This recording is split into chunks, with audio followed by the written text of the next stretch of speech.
ఆరాధనలో పాల్పంపులు పొందడానికి కొరకై 104వ కీర్తన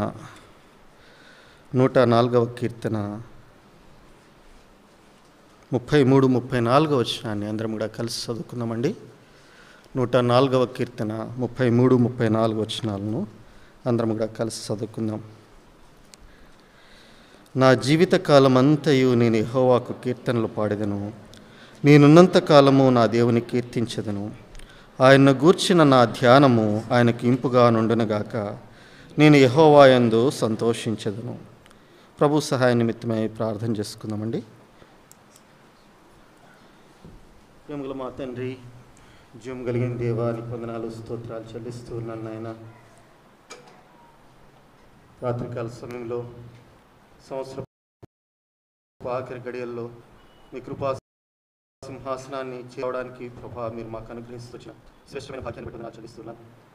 ప్రభా, నా జీవితంలో కూడా నేను కూడా అనేక పర్యాయాలు అహరోను వలె నా తప్పులు ఇతరుల మీద వేసి ప్రభా నన్ను నేను మా తండ్రి మరి కప్పుకుంటూ వచ్చాను. దయతో నన్ను కూడా క్షమించమని కూడా కోరుకుంటున్నాను. అలాగుననే ప్రభా మీరు నాకు అప్పగించినటువంటి బాధ్యతల విషయంలో తప్పిపోయిన వాడిని నేను ఒప్పుకుంటూ ఉన్నాను. అంతేకాదు ప్రభా నీ సన్నిధిలో మొరపెడుతూ ఉన్నాను నాయన. మరి తండ్రి నువ్వు దర్శించిన కాలాన్ని ఎరగకుండా ఉంటుంది ప్రభా. అనేక పర్యాయాలు మీరు మమ్మల్ని దర్శిస్తూ వచ్చారు, నన్ను దర్శిస్తూ వచ్చారు. కానీ ప్రభా పెడచెవిని పెడుతూ వచ్చాను. అయితే నన్ను కూడా క్షమించండి, కడగండి, పవిత్రపరచండి. దేవా ఈ రాత్రికాల సమయంలో నూతన పరచమని కూడా కోరుకుంటున్నాను. నూతన సంవత్సరం కనుక ఈ నూతనంగా ఆయుధపరచండి. ఈ సమయంలో కూడా ప్రభా మీరు మాకు అనుగ్రహిస్తూ వచ్చిన యొక్క శ్రేష్టమైన సమయాన్ని బట్టి వందనాలు చెల్లిస్తున్నాం. చదువుకున్న లేఖన భాగాలను మీరే ఆశీర్వదించండి, విరిచి మా కొరకై పంచిపెట్టండి. నిలబడుతున్న మీ దాసుడు కేవలం నిష్ప్రయోజ గుమ్ముధూళి మంటి వంటి వాడు వా మా తండ్రి. ఈ సంవత్సరం అంతట్లో మహిళలకు చూపిస్తూ వచ్చారు, మమ్మల్ని నడిపిస్తూ వచ్చారు. నీ వాగ్దానాలు మా పక్షంగా నెరవేరుస్తూ వచ్చారు. అనేకమైన కష్టకాల పరిస్థితుల మధ్యలో కూడా మీరు మాకు తోడుగా ఉంటూ వచ్చారు. అందుకే మిమ్మల్ని స్తుతిస్తూ ఆరాధిస్తూ ఉన్నాం నాయన. ఈ సమయంలో కొద్ది సమయం మిమ్మల్ని ఆరాధించడానికి మీకు చేరి వస్తుండగా మా ధ్యానం మీకు ఇంపుగా చేయండి. ఈ సమయాన్ని మీకు కృపగల హస్తాలకు అప్పగించుకుంటూ యేసు ప్రభువు నామమున ప్రార్థించి వేడుకుంటున్నాను మా తండ్రి, ఆమేన్.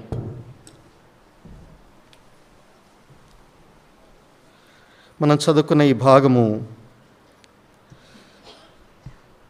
34వ వచనములో కీర్తనాకారుడు అంటున్నాడు, ఆయన గూర్చిన నా ధ్యానము ఆయనకు ఇంపుగా ఉండునుగాక.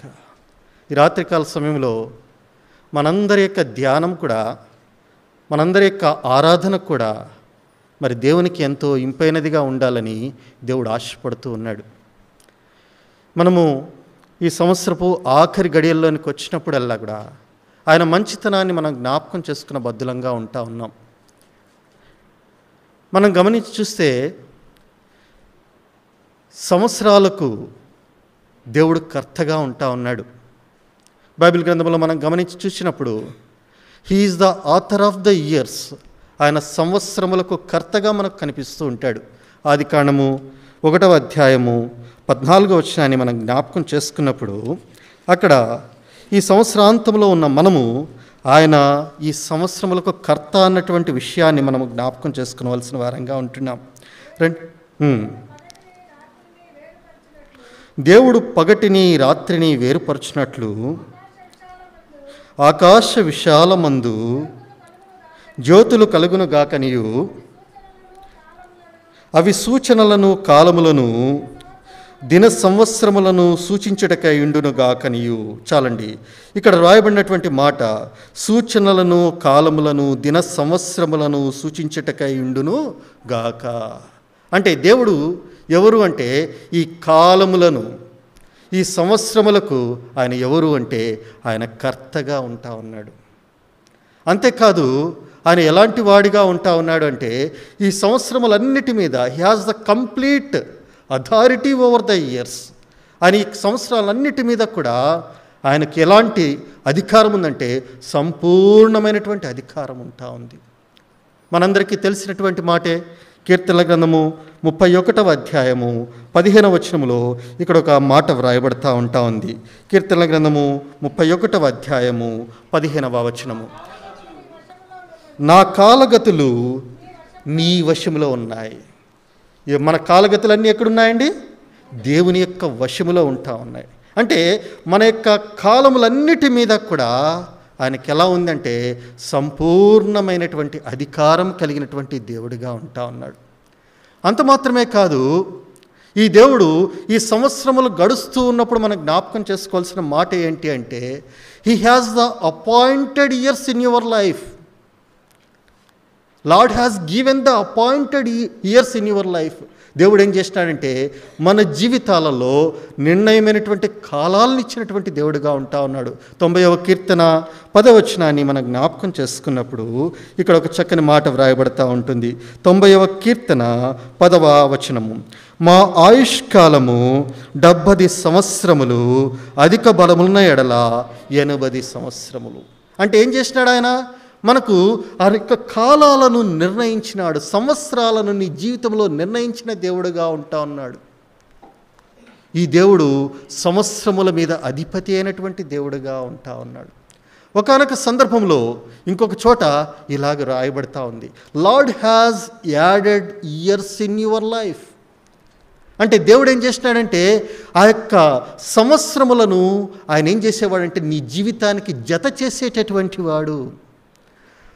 చూడండి, 2వ రాజుల గ్రంథము 20వ అధ్యాయము 6వ వచనము. 2వ రాజుల గ్రంథము 20వ అధ్యాయము 6వ వచనము. ఇంకా 15 సంవత్సరముల ఆయుష్యము నీకు ఇచ్చెదను, మరియు నా నిమిత్తమును, నా సేవకుడైన దావీదు నిమిత్తమును ఈ పట్టణమును కాపాడుచు నేను ఈ పట్టణమును అష్షూరు రాజు చేతిలో పడకుండా నేను విడిపించదను. ఇంకా 15 సంవత్సరముల ఆయుష్యము నీకు ఇచ్చేదను. Lord has added years in your life. దేవుడు ఏం చేస్తున్నాడంటే నీ జీవితంలో సంవత్సరాలను ఆయన ఏం చేస్తున్నాడంటే యాడ్ చేస్తూ ఉన్నాడు. అందును బట్టి ప్రభును స్తుతించబద్దులంగా ఉంటా ఉన్నాం. అంత మాత్రమే కాదు, Lord adorned your years in your life. ఆయన ఏం చేస్తున్నాడంటే చూడండి, కీర్తనల గ్రంథము మనందరికీ తెలిసిన మాటే 65వ అధ్యాయము 11వ వచనము. కీర్తనల గ్రంథము 65వ అధ్యాయము 11వ వచనము. సంవత్సరమును నీ దయా కిరీటము ధరింపచేసి ఉన్నావు. ఆయన ఏం చేస్తున్నాడంటే సంవత్సరం అనేటటువంటి దయా కిరీటాన్ని ఆయన ఏం చేస్తున్నాడంట అలంకరిస్తూ ఉన్నాడు, అడార్న్ చేస్తూ ఉన్నాడు, నీ తల మీద పెడతా ఉన్నాడు. ఇదిగో బాబు, ఇదిగో నా కుమారుడా, నా కుమార్తె, ఇదిగో మరొక సంవత్సరాన్ని నీకు ఇస్తా ఉన్నాను. ఈ సంవత్సరంలో నువ్వు సుఖంగా జీవించాలా, ఈ సంవత్సరంలో నా కొరకు జీవించాలా, ఈ సంవత్సర కాలంలో నీ జాడలు సారము వెదజల్లాలా అని ఆయన ఏం చేస్తున్నా అంటే మన సంవత్సరాలను అధికము చేస్తున్నటువంటి వాడిగా ఉంటా ఉన్నాడు. ఇందాక నేను అన్న చెప్పినట్లుగా ద్వితీయోపదేశకాండము 11వ అధ్యాయము 10-11 వచనాలు ఒకసారి అందరం కూడా మనం చదువుకుందామండి. ద్వితీయోపదేశకాండము 11వ అధ్యాయము 10-11 వచనాలను ఒకసారి 11-12 వచనాలు. మీరు నది దాటి స్వాధీనపరుచుకున్నటకు వెళ్ళుచున్న దేశము కొండలు లోయలు గల దేశము, అది ఆకాశ వర్ష జలము త్రాగును, అది నీ దేవుడైన యెహోవా లక్ష్యపెట్టి దేశము, నీ దేవుడైన యెహోవా కన్నులు సంవత్సరాది మొదలుకొని సంవత్సరాంతము వరకు దాని మీద ఉండును. చూడండి, సంవత్సరాది మొదలుకొని సంవత్సరాంతము వరకు ఉండేటటువంటి దేవుని కన్నులు ఎక్కడున్నాయంటే నీ మీద ఉంటా వచ్చాయి. ఈ సంవత్సరాలన్నిటిలో కూడా నీ జీవిత యాత్ర అంతటిలో కూడా ఆయన నీ మీద దృష్టి ఉంచినటువంటి దేవుడుగా ఉంటా ఉన్నాడు. ఆయన చేత ఆరంభింపబడి ఆ సంవత్సరము ఆయన చేత ముగించేటట్లుగా ఆయన చేస్తూ ఉన్నటువంటి దేవుడుగా ఉంటా ఉన్నాడు. ఎంత గొప్ప ఆశీర్వాదకరమైనటువంటి జీవితం! ఆయన తన కనుదృష్టి చేత నిన్ను నడిపిస్తున్నటువంటి వాడిగా ఉంటా ఉన్నాడు. చాలామంది వారు చేత కళ్ళం చేత నడిపింపబడుతున్నట్లుగా ఇందాక అన్న చెప్తా వచ్చారు. అయితే కాదు, నీ జీవితంలో ఆయన ఏం చేస్తున్నాడంటే తన కనుదృష్టి చేత నిన్ను నడిపిస్తున్నటువంటి దేవుడు. ఈ సంవత్సరాల కాలం అంతట్లో కూడా ఆయన చూచినప్పుడు 2వ దినవృత్తాంతాల గ్రంథము 16వ అధ్యాయము 9వ వచనంలో మనం జ్ఞాపకం చేసుకున్నట్లయితే మనందరికీ తెలిసిన మాటే అయినప్పటికీ ఒక పర్యాయం చదువుకుందాం. 2వ దినవృత్తాంతాల గ్రంథము 16వ అధ్యాయము 9వ వచనము. తన ఎడల యథార్థ హృదయము గలవారిని బలపరచుటకై యెహోవా కనుదృష్టి లోకమందంతటా సంచారము చేయుచున్నది. చాలండి. ఏమిటంట? యెహోవా కనుదృష్టి ఎక్కడుంటా ఉంది? లోకమందంతటా ఉంది. అయితే ఎవరి మీద ఉంది? తన ఎడల యథార్థ హృదయం గలవారి మీద. ఎవరైతే యథార్థంగా ఆయన వెంబడిస్తూ ఉన్నారో, ఎవరైతే యథార్థంగా ఆయన వెంట వెళుతూ ఉన్నారో, ఆయన సేవిస్తూ ఉన్నారో, వారి మీద ఏం చేస్తూ ఉన్నాయంటే ఆయన కనుదృష్టి ఉంటా ఉంది. ఈ సంవత్సర కాలం అంతట్లో ఆయన కనుదృష్టి వారి మీద ఉంటా వచ్చింది. అంత మాత్రమే కాదు, ఇర్మియా గ్రంథము 24వ అధ్యాయము 6వ వచనాన్ని ఒక పర్యాయం జ్ఞాపకం చేసుకుందామండి. ఇర్మియా గ్రంథము 24వ అధ్యాయము 6వ వచనము. ఇర్మియా గ్రంథము 24వ అధ్యాయము 6వ వచనము. వారికి మేలు కలుగునట్లు నేను వారి మీద దృష్టి ఉంచుదును. దేవుడు ఏమని చెప్తా ఉన్నాడు? వారికి మేలు కలుగునట్లుగా నీకు మేలు కలిగించాలని నీ మీద దృష్టి ఉంచిన దేవుడుగా ఉంటా ఉన్నాడు. అందును బట్టి ప్రభువును మనం స్తుతించవలసినటువంటి వారంగా ఉంటా ఉన్నాం. తన కనుదృష్టి ఎందుకు నీ మీద ఉంచుతా ఉన్నా అంటే నీ జీవితంలో మేలు చేయాలని మాట్లాడు. 1 పేతురు రాసిన పత్రిక 3వ అధ్యాయము 12వ వచనంలో మనకి తెలిసిన మాటే జ్ఞాపకం చేసుకుందాం. 1 పేతురు రాసిన పత్రిక 3వ అధ్యాయము 12వ వచనము. ప్రభు కన్నులు నీతిమంతుల మీదను ఆయన చెవులు వారి ప్రార్థనల వైపును ఉన్నవి కానీ ప్రభు ముఖము కీడు చేయువారికి విరోధముగా ఉంటా ఉంది. ప్రభు కన్నులు ఎక్కడున్నాయంటే నీతిమంతుల మీద ఉంటా ఉన్నాయి. ఆయన చెవులు ఎక్కడ ఉన్నాయి అంటే వారి ప్రార్థనల వైపు ఉంటా ఉన్నాయి. ఆయన నీతిమంతులుగా ఆయన నిన్ను నన్ను కూడా, ప్రభా నేను పాపినయ్యా, నా జీవితాన్ని నువ్వు కడుగయ్యా అని చెప్పి ఎవరైతే అడిగారో వారి జీవితాలను నూతనపరిచి తన రక్తం చేత వారిని కడిగి నీతిమంతులుగా తీర్చిదిద్ది ఆయన ఏం చేస్తూ ఉన్నాడంటే ఆ నీతిమంతులైన నీ మీద నా మీద ఆయన తన కనుదృష్టిని ఉంచుతా ఉన్నాడు. తన చెవి యొగ్గి ఆయన నువ్వు ఏం ప్రార్థన చేస్తావా అని చెప్పి ఆయన వింటా ఉన్నటువంటి దేవుడుగా ఉంటా ఉన్నాడు. అంతగా నీ పట్ల కన్సర్న్ కలిగినటువంటి దేవుడైన మన దేవుడు ఆయన. అంత మాత్రమే కాదు, చూడండి 33వ కీర్తన 18వ వచనము. 33వ కీర్తన 18వ వచనానికి ఇక్కడికి వచ్చినప్పుడు ఒక చక్కని మాట వ్రాయబడతా ఉంది.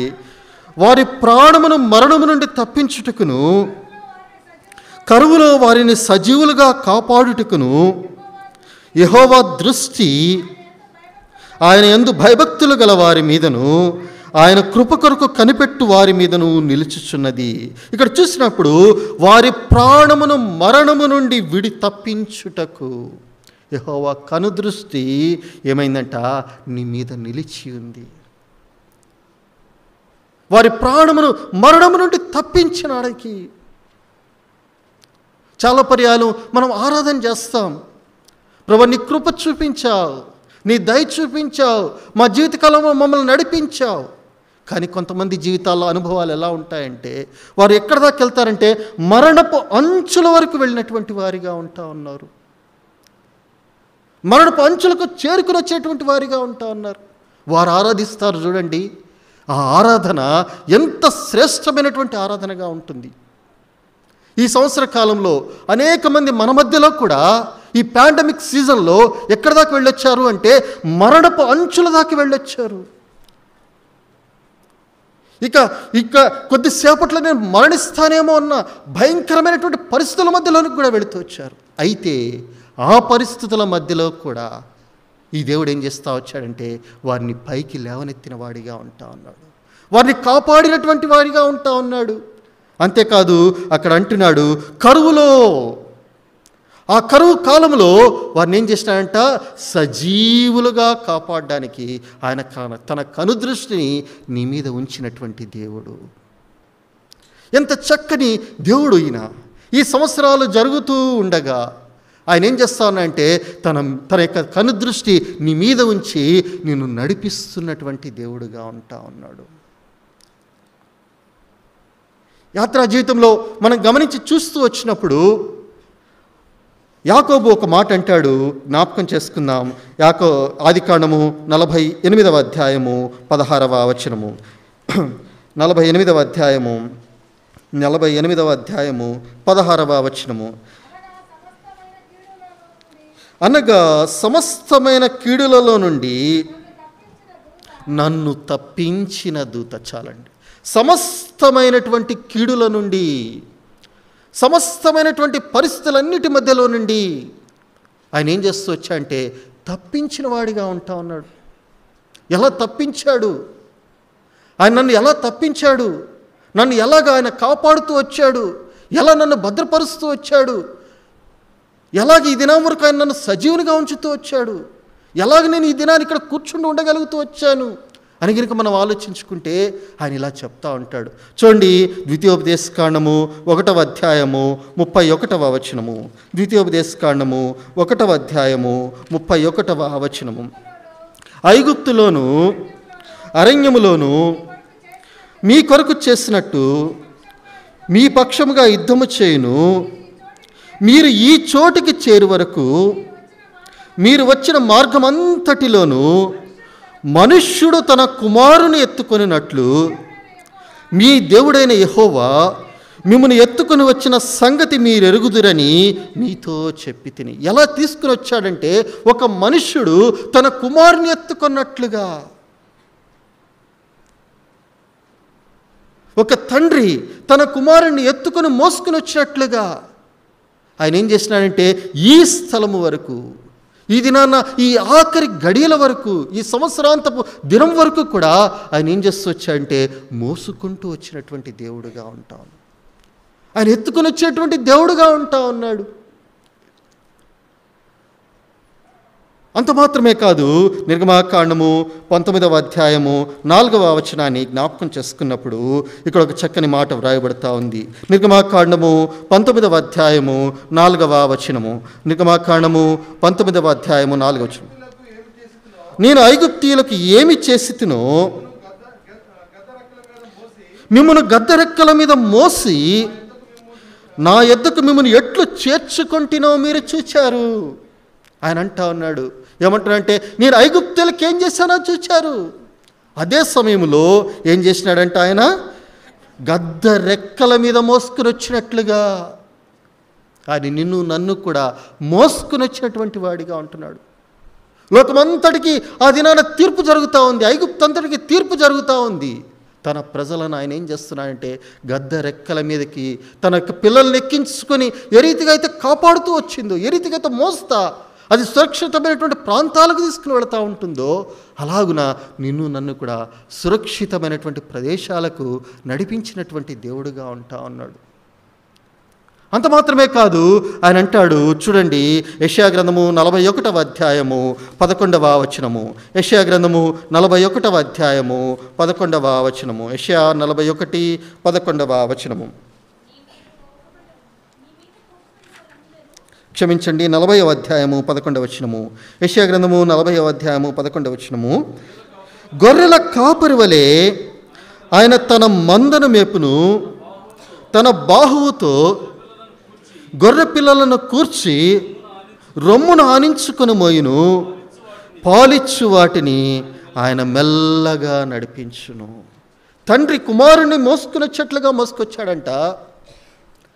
గద్ద తన పిల్లల్ని మోసుకున్నట్లుగా మోసుకుని వచ్చాడంట.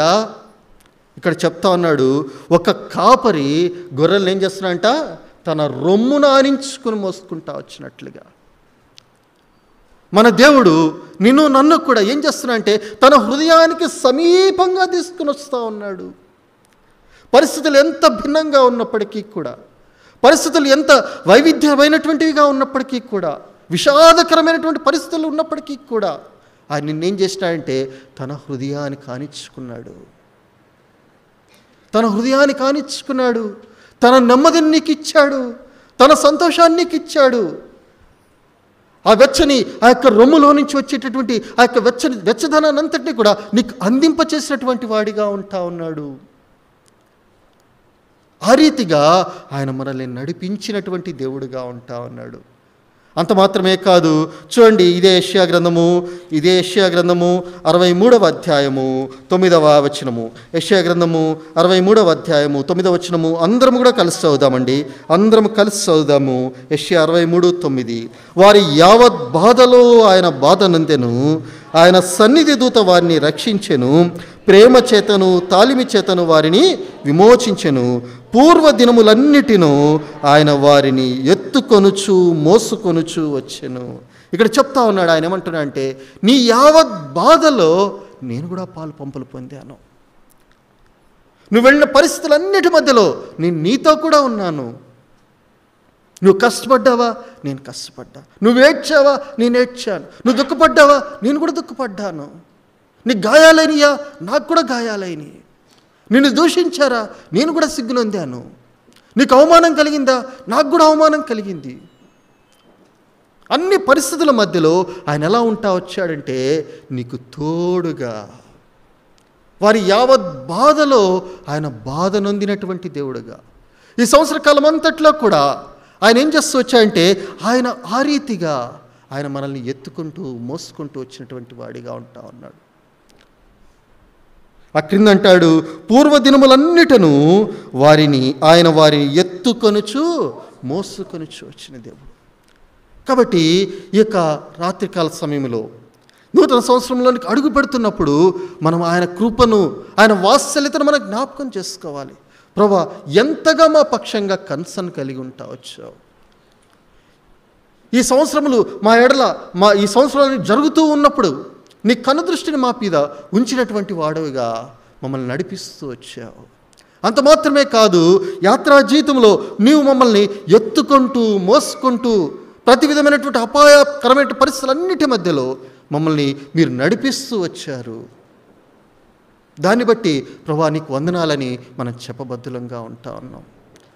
చూడండి, కొన్ని పరిస్థితులు ఎలా ఉంటాయి అంటే, కీర్తనకారుడు ఒక మాట చెప్తా ఉన్నాడు. కీర్తన గ్రంథము 116వ కీర్తన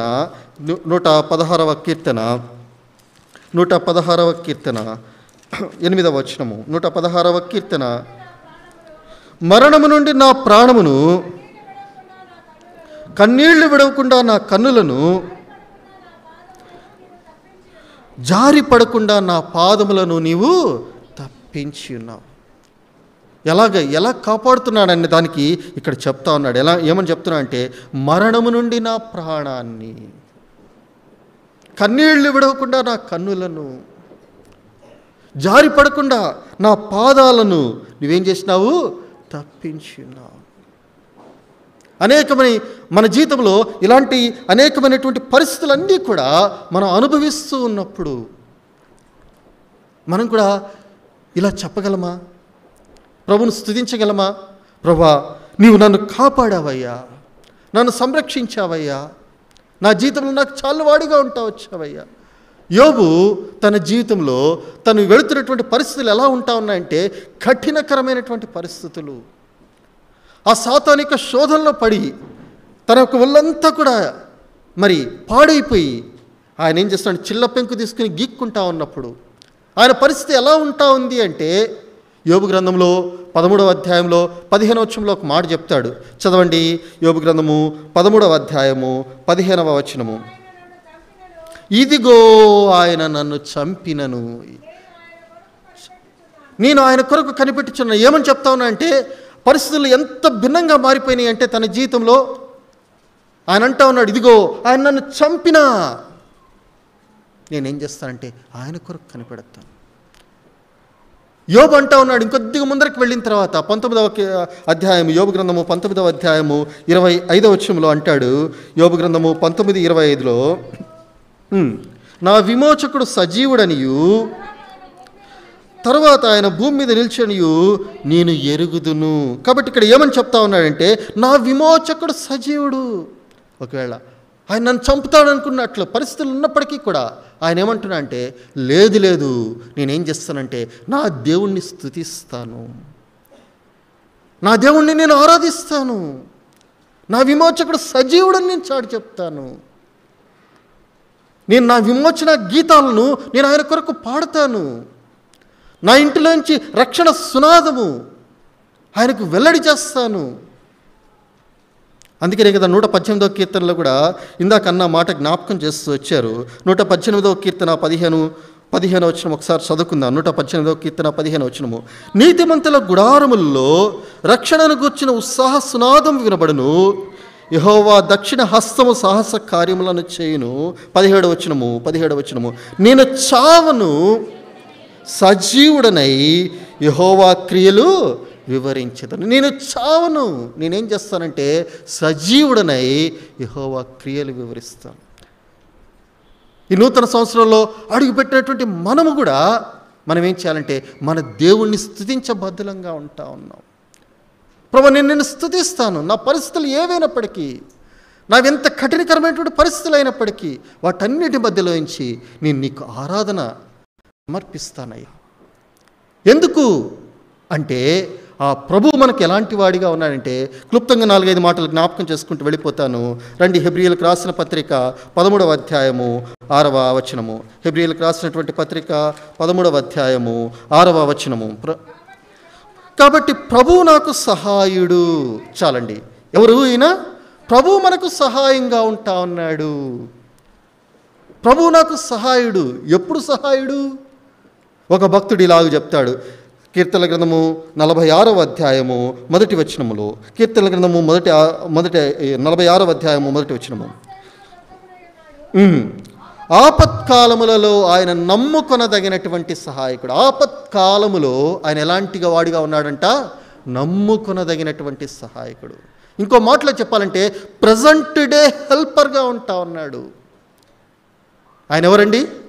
ప్రస్తుత దినానికి సహాయకుడుగా ఉన్నటువంటి దేవుడుగా ఉంటా ఉన్నాడు. అంతేనా? ఇంకో చోట అంటాడు 63వ కీర్తన 7వ వచనంలో చూడండి, ఆయన ఎలాంటి వాడిగా ఉన్నాడంటే పాస్ట్ హెల్పర్గా ఉన్నాడు. నీవు నాకు సహాయకుడవై ఉంటివి,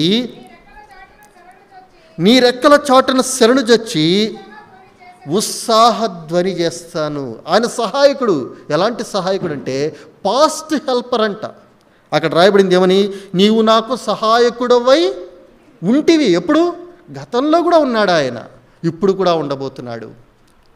ఆయన ప్రజెంట్ హెల్పర్ మాత్రమే కాదు, ఆయన పాస్ట్ హెల్పర్ కూడా. ఇంకో చోట అంటాడు 89వ కీర్తన 19వ వచనములో, నేను ఒక శూరునికి సహాయము చేయుచున్నాను. ఎక్కడంట? శూరుడంటే ఎవరండి? బలవంతుడైనటువంటి వాడు. ఆ బలవంతునికి సహాయం చేయగలిగినటువంటి వాడు ఎవరు అంటే పవర్ఫుల్ హెల్పర్. ఆ సహాయకుడు నేటి దినాన నీకు కూడా సహాయం చేయడానికి ఉన్నాడు. ఆయన ప్రజెంట్ హెల్పర్గా ఉన్నాడు, పాస్ట్ హెల్పర్గా ఉన్నాడు. ఆయన ఎలాంటి వాడిగా ఉన్నాడంటే పవర్ఫుల్ హెల్పర్గా ఉన్నాడు. అంత మాత్రమే కాదు, రండి యెషయా గ్రంథము 50వ అధ్యాయము 50వ అధ్యాయము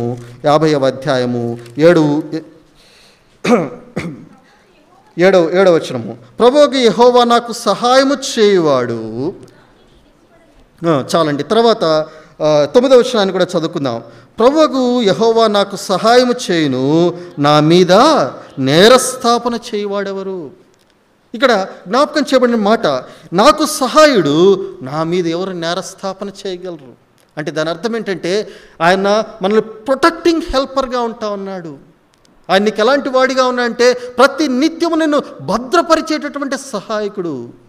నీ మీద ఎవడు కూడా నేరం మోపలేనంతగా ఆయన నిన్నేం చేస్తాడంటే తన యొక్క భద్రతలో, ఇందాక మనం చెప్పుకున్నట్లుగా సామెతల 18:10లో ఆయన ఏం చేస్తున్నాడు? తన యొక్క ఆ యొక్క దుర్గాన్ని నీ మీద ఉంచేటటువంటి వాడిగా ఆయన దేవుడుగా ఉంటా ఉన్నాడు. అంత మాత్రమే కాదు, 41వ కీర్తన యెషయా గ్రంథము 41:10 వచనంలో జ్ఞాపకం చేసుకున్నప్పుడు, 13వ వచనంలో కూడా జ్ఞాపకం చేసుకున్నప్పుడు, నీకు సహాయము చేయవాడను నేనే.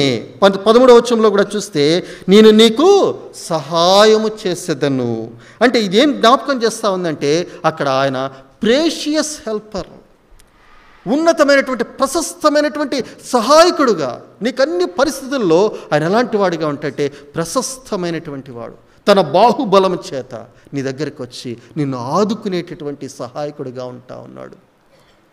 అంత మాత్రమే కాదు, కీర్తనల గ్రంథము 10వ అధ్యాయం 14వ వచనంలో చూస్తే తండ్రి లేని వారికి ఆయన సహాయకుడు. అంటే దాని అర్థం ఏంటంటే ఆయన ప్రొవైడింగ్ హెల్పర్గా ఉంటా ఉన్నాడు. ఆయన ఎలా ఉంటా ఉన్నాడంటే వారికి తగినటువంటిది, వారికి ఏదైతే అవసరమైందో దాన్ని ఆయన వారికి అందించేటటువంటి సహాయకుడుగా ఉంటా ఉన్నాడు. అంత మాత్రమే కాదు, ద్వితీయోపదేశకాండము 33వ అధ్యాయము 26వ వచనాన్ని మనం జ్ఞాపకం చేసుకున్నప్పుడు ఆయన ఆ మాట పర్యాయం చదువుకుందాం. ద్వితీయోపదేశకాండము 33వ అధ్యాయము. యెషూరును దేవుని పోలిన వాడెవడునూ లేడు, ఆయన నీకు సహాయము చేయుటకు ఆకాశవాహనుడై వచ్చును. ఈయన ఎవరు అంటే పర్పీచువల్ హెల్పర్. ఆయన ఎలాంటి వాడు అంటే ఆయన నీకు భవిష్యత్తులో కూడా ఎల్లకాలము కూడా సహాయం చేయవాడు. ఆయన ఎలా వస్తాడంటే నీకు సహాయం చేయడానికి ఆకాశవాహనుడై నీ దగ్గరకు వస్తాడు. ఇందాక మనం చెప్పుకున్నట్లుగా ఆయన పాస్ట్ హెల్పర్ మాత్రమే కాదు, ప్రజెంట్ హెల్పర్ మాత్రమే కాదు, ఈయన ఫ్యూచర్ హెల్పర్ కూడా. కాబట్టి ఈ యొక్క మరి సంవత్సరం యొక్క నూతనం సంవత్సరంలోనికి ప్రవేశపెట్టబడిన మనం కూడా మనం ఏం చేయాలంటే ప్రభువుని ఆరాధించాలి. ప్రభు, ఈ సంవత్సరాలన్నిటిలో నువ్వు నన్ను ఎలా కాపాడుతూ వచ్చావు, ఎలా నీ కనుదృష్టి ఉంచుతూ వచ్చావు, ఎలా నన్ను మోసుకుంటూ వచ్చావు, ఎలా నువ్వు నాకు సహాయకుడిగా ఉంటూ వచ్చావు, అందును బట్టి ప్రభా నీకు వందనాలు. అంత మాత్రమే కాదు, ప్రభా నేను మరణపు అంచుల వరకు వెళ్ళానయ్యా, ఆ మరణపు అంచుల్లో నువ్వు నన్ను కాపాడావు, నువ్వు నన్ను భద్రపరిచి నన్ను సజీవునిగా నేటి దినాన్ని ఇక్కడ నిలిపావు, అందును బట్టి నేను స్తుతిస్తున్నాను. ఈ ఆరాధన ఎంతో విలువైందిగా ఉంటాను.